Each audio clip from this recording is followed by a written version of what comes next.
Hey, you got Daime here from Northside Mitsubishi. Here in front of us today, I have the 2020 PHEV GT. While it looks like a lot of the other Outlanders on the road, it's got a whole lot different going on underneath the hood and underneath that chassis. So let's start off by showing you what's powering this. Now you can see, split right down the middle, you have your 2-liter gasoline engine along the left, as well as your electric motor and generator down on the right. So the vehicle also has a secondary electric motor over in the rear that carries a little bit of extra torque, because the gasoline engine here, while it does have the ability to run it with the wheels, it'll actually primarily operate as a generator, so that way the battery stays topped up and you can run those electric motors, and that's what provides you the amazing 3.2 liters per 100 kilometer combined fuel economy in a 4-wheel drive SUV. Now continuing along, the 12 kilowatt hour battery is actually situated underneath the vehicle with its own temperature control unit, but range can even be optimized via slowing down using the regenerative braking.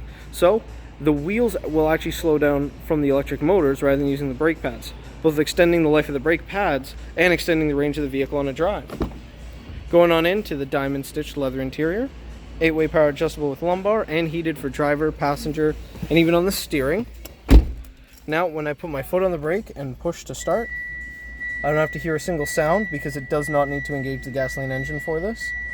And my tachometer has been replaced with an efficiency gauge, whether the vehicle is charging for regenerative, driving economically, or actually engaging both electric motors and the engine at the same time. I do have the ability to switch through some of the center screens to provide more info for my driving habits as well as range.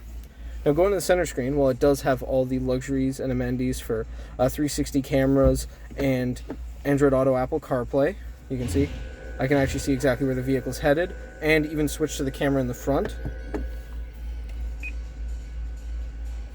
But more importantly, it'll bring me all my hybrid information while I'm driving on the road by showing me whether power's going from the battery to the wheels, the gasoline engine to the wheels, or the gas engine charging the battery so the battery can move the wheels.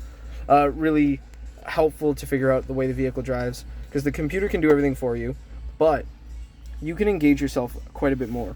With modes like the Eco, as well as Charge and Save, you can optimize your driving conditions and get more range out of the vehicle.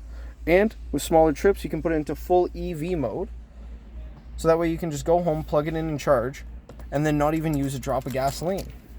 So continuing along to the rear, rear passengers get lots of space, lots of tint, and you can see their seats fold down flush with the rear end. They do have the ability to fold up and recline too, quite easy and simple, and the base of the seat actually folds flat, so that way you have more access and the entire seating is level. Passengers in the rear can actually use a 1500 watt outlet, so you could even plug large appliances in on the go, because it all runs off the battery. And folding flat is just as easy. 1, 2, and 3. And it's actually flush with the rear end, so you don't have any odd height differences.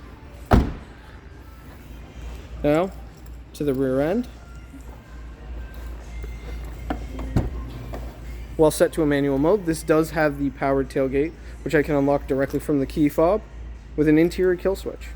Lots of space here in the back and a secondary outlet. You can even run a microwave off this if you're tailgating, all tied directly to that center battery. And underneath here, I have the available at-home charger, which will plug directly into the vehicle and the other end into a home wall outlet. Now, that can be plugged directly into the side of the vehicle, as you do get 3 levels of charging. Level 1 for at home, and level 2 for on the go and charge stations at malls and businesses. And then level 3, which is for the DC supercharged stations like down in Red Deer, and that can actually do 80% of the vehicle's charge in about 25 minutes. Super convenient for those long trips, so you can just stop for lunch and keep going. And all of this backed by a 10-year, 160,000 kilometer powertrain warranty. That includes the battery and electric motors too. This has been Daime from Northside Mitsubishi. Please let me know what you think.